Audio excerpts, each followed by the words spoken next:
aujourd'hui, ce qu'on va faire, c'est qu'on va faire un jeu vidéo dans le logiciel MakeCode pour arcade. Donc, on va faire un petit jeu arcade très simplement que vous pourrez jouer par après.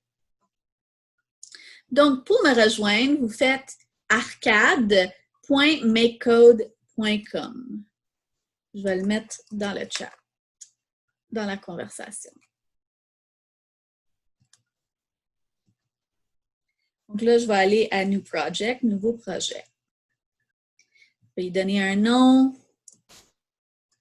La hutte à la maison. Et là, vous voyez, c'est un peu comme le logiciel pour coder le microbit. On a notre jeu d'arcade sur le côté. Ça ressemble un peu à un Game Boy ou une Switch.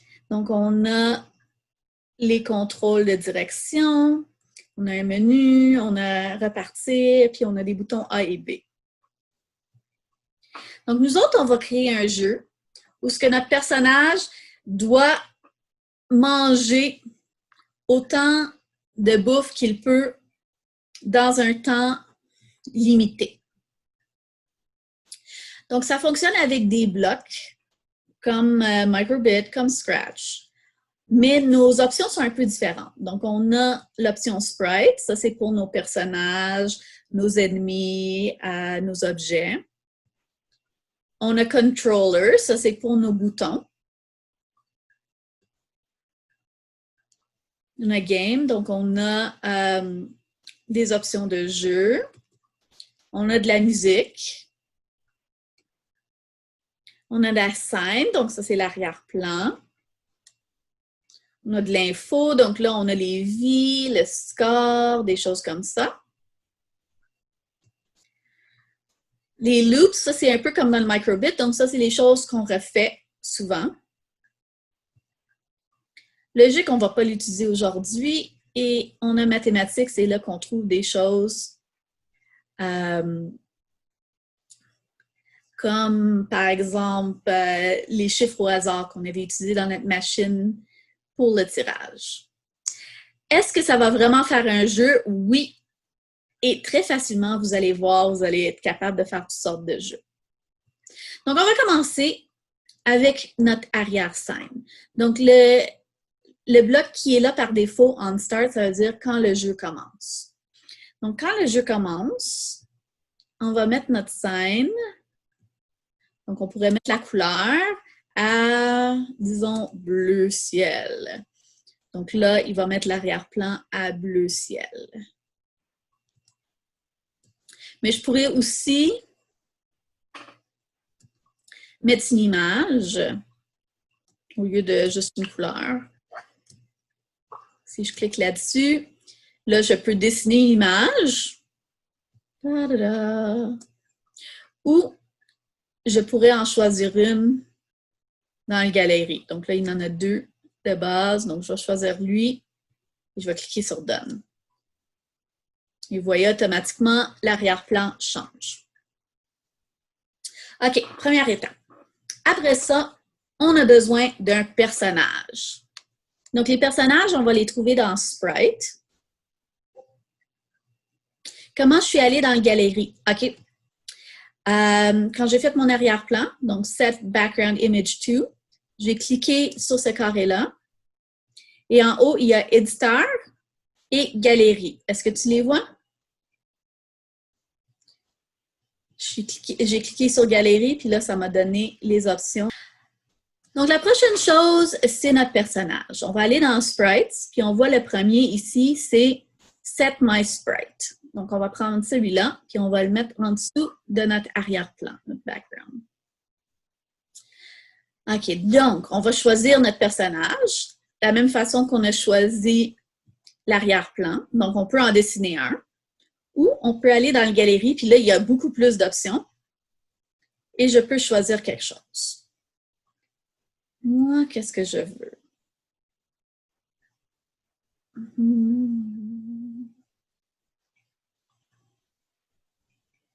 Tiens, je vais mettre un serpent.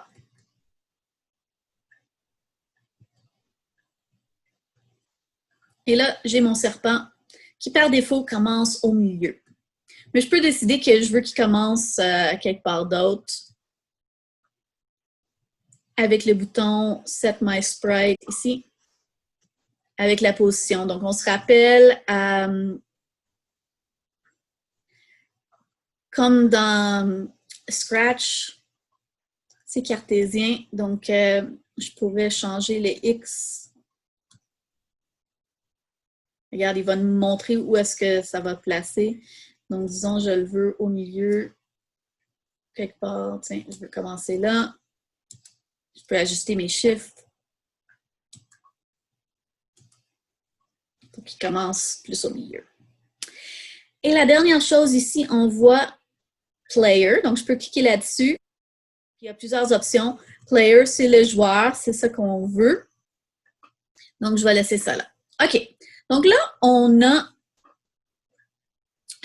notre personnage principal, mais on ne peut pas encore le contrôler. Donc, moi, je veux pouvoir le bouger pour qu'il puisse aller collectionner des choses. Donc, pour ça, on va aller dans Controller. Et là, vous voyez, le premier, c'est Move My Sprite with Buttons. Puis le petit X ici. Oui, c'est vraiment cool, hein? Donc, je vais prendre ça, je vais le mettre en dessous. Et là, tout de suite, je peux utiliser les boutons de direction pour contrôler mon personnage.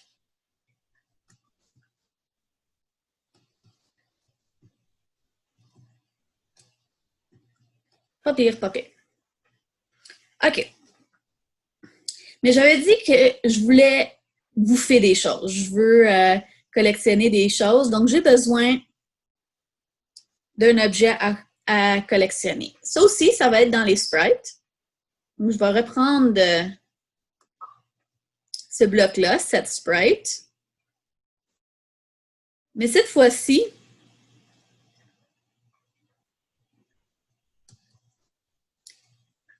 au lieu d'être un player, un joueur, je vais mettre food. C'est de la nourriture.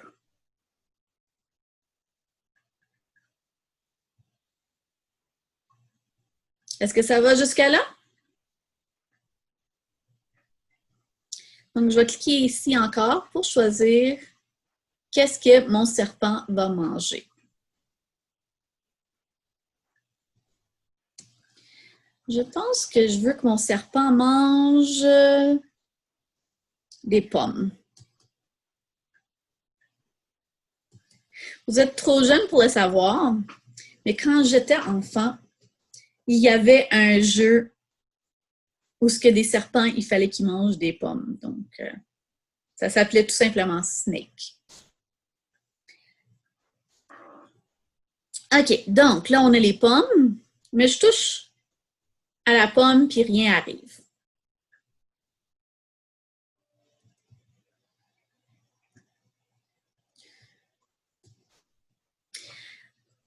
Donc, qu'est-ce que je vais faire? C'est là que ça se complique un peu. Sprite, change my sprite, set my sprite.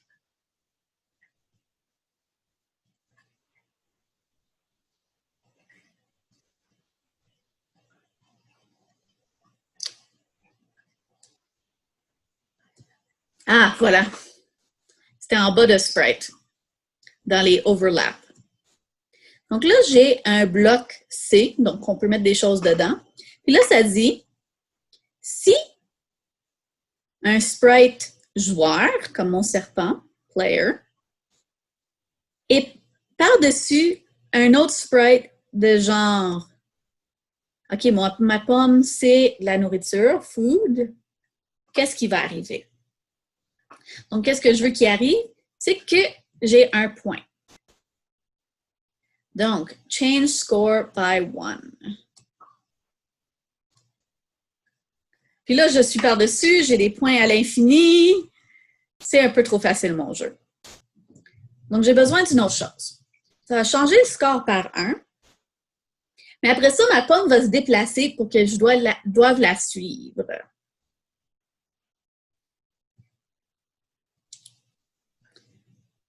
Donc, je vais utiliser encore le bloc qu'on a vu tantôt. Set Sprite Position. Je vais le mettre à celui à 2. Ma pomme. Mais là, qu'est-ce que je veux? C'est que je ne veux pas avoir à mettre chaque fois un code différent. Je veux qu'ils choisissent une place au hasard pour mettre ma pomme. Puis ça, on l'avait fait tantôt dans notre machine de générateur de numéros. C'est dans les maths ici. On a un petit bloc rond qui s'appelle Pick Random, choisi au hasard. Donc, qu'est-ce qu'on veut? C'est qu'ils choisissent la position verticale Y et la position horizontale X au hasard. Donc, je vais en mettre 2 comme ça.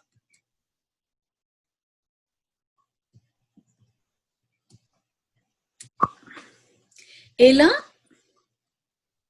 la largeur en X, c'est 160. Donc, je vais changer de 0 à 160. Je pourrais décider que je ne veux pas qu'il se déplace tout au long. Je pourrais juste dire, je veux qu'il apparaisse entre 10 et 150. Je peux faire ça aussi. Oups. J'ai rendu mon écran par accident. Comme vous voulez. Et là, l'Y, c'est 120, donc je vais faire de 0 à 120. OK. Donc, je commence. Donc là, je vais essayer de pogner des pommes.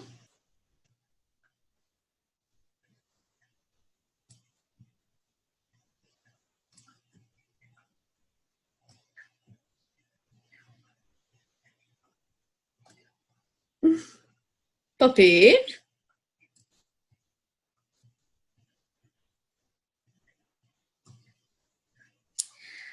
Mais je veux faire une dernière chose. Je veux qu'il y ait une limite de temps. Ça, c'était... Oui. Ici, dans Info, on a un countdown.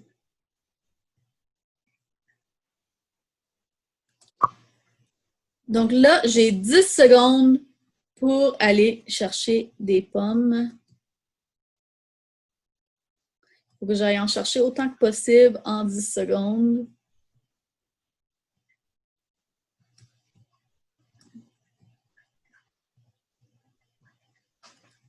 Est-ce que je suis rendue?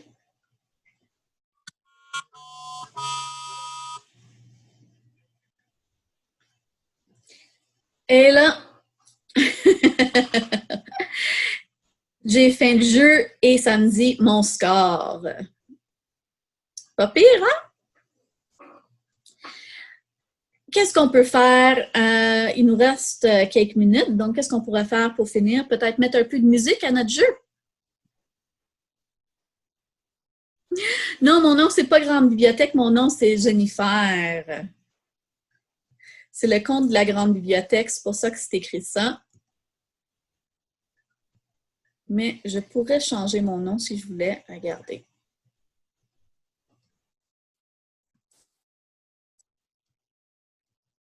C'est mieux?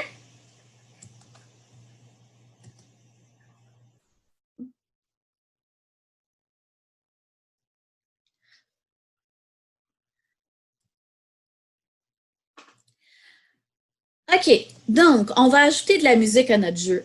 Donc, on va aller dans musique ici. On a des sons. On a des loops de sons. Tiens, je vais faire une mélodie.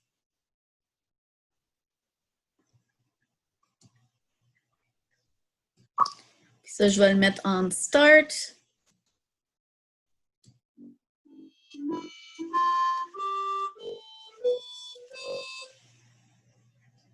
Il y a aussi des chansons préfets. Mon volume est haut. Je vais vous partager le son pour que vous l'entendez aussi.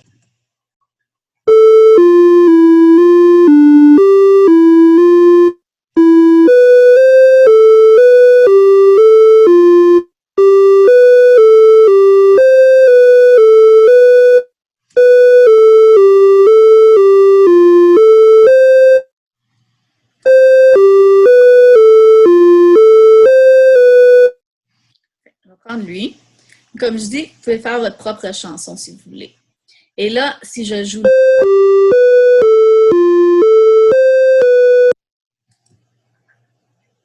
Oups. J'ai musique maintenant.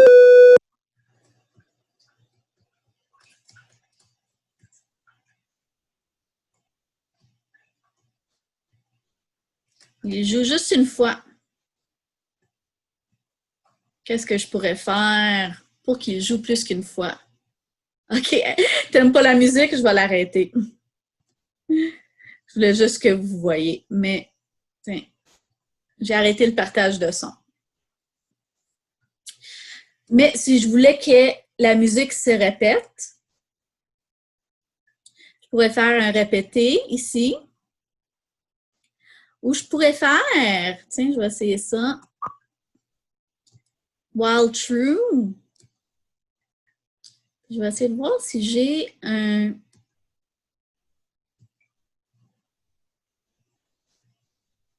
Fin de jeu.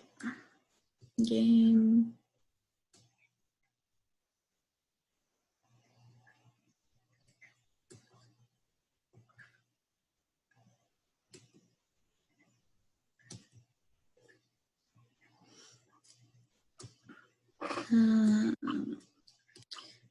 J'en ai pas trouvé. Donc, je vais juste mettre répéter la musique. Je peux aussi mettre un son quand je touche la pomme.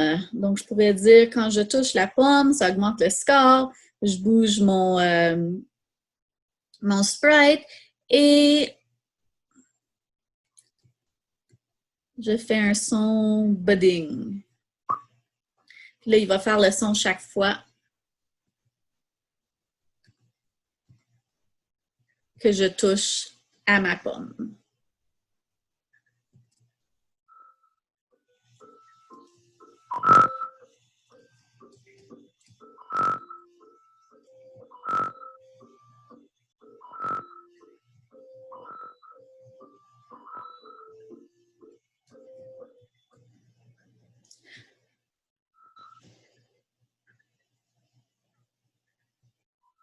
Mais vous voyez, j'ai remarqué quelque chose.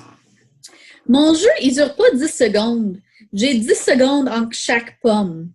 La raison que c'est comme ça, c'est que j'ai mis mon countdown à l'intérieur de quand je touche la pomme. Donc, qu'est-ce que ça veut dire? C'est que chaque fois que je touche la pomme, mon countdown revient à 10. Si je voulais que j'aille juste 10 secondes au total, là, je le mettrais dans mon bloc on start au début. On essaye ça?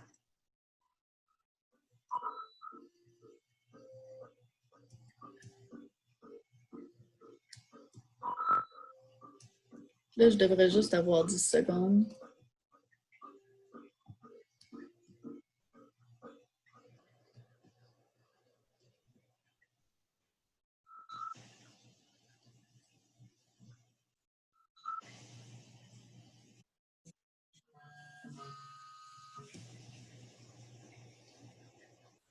Est-ce que je peux faire que le serpent ne sorte pas de l'écran? C'est une bonne question, ça. On va voir si on a un bloc pour ça.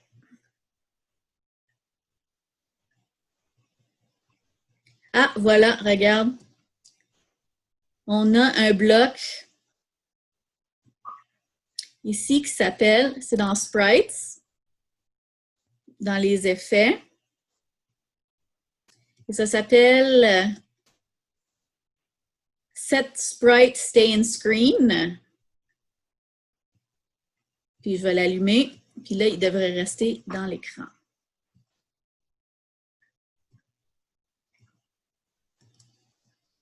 Donc, voilà, on a fait un jeu.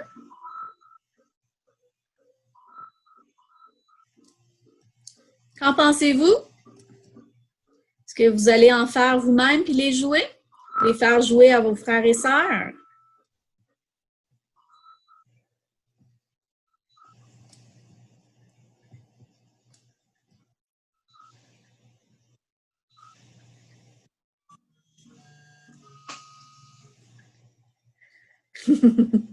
C'est très cool, en effet. Donc, c'est tout pour aujourd'hui. J'espère que vous avez aimé le nouveau logiciel Arcade. Donc, je vous rappelle, c'est arcade.makecode.com. C'est gratuit. Vous pouvez jouer avec ça cette fin de semaine. Parce que oui, c'est la fin de semaine. Et je vais vous revoir lundi à 14h30. Vous pouvez aussi m'écrire un courriel à ut@banq.qc.ca pour partager vos jeux avec moi. J'espère que vous avez aimé ça et que je vais vous revoir lundi prochain. Bye tout le monde!